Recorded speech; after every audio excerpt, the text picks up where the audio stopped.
ladies and gentlemen, right now with us is the Chief Secretary of NAPPSHI, Mr. Nolly Buenaventura.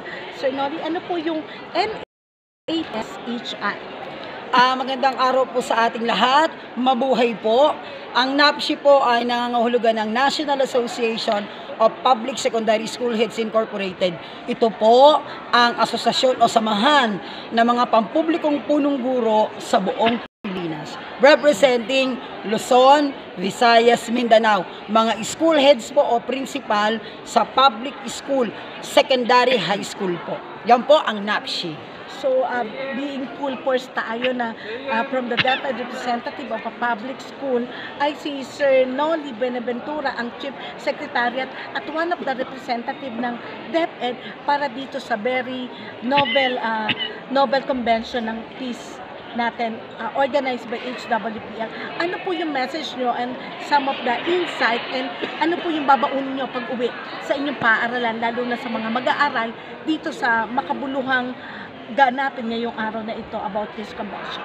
Sa kasalukuyan po, ako po ay connected sa Dr. Juan G. Nolasco High School, Senior High School Department, sa ilalim po ng supervision at ng guidance ang aming school head, Principal po, Mr. Sunny Dizon Valenzuela.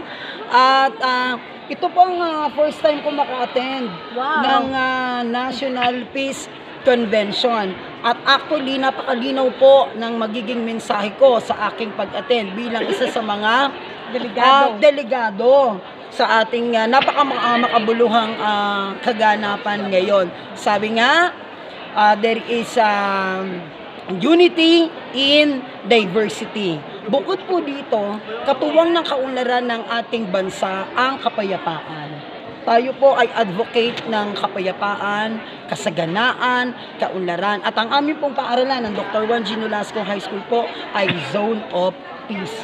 Sabi nga, kapag may kapayapaan, may katiwasayan at may kaunlaran.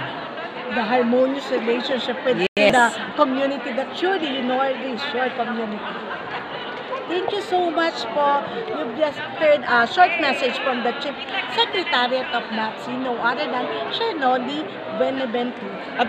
Pwede ko rin po bang idagdag na ang National President po ng National Association for Public Secondary School Heads Incorporated ay ang Principal po ng Manuel Rojas High School mula po sa Schools Division Office ng Manila. Walang iba po kundi si Dr. Roland L. de la Cruz.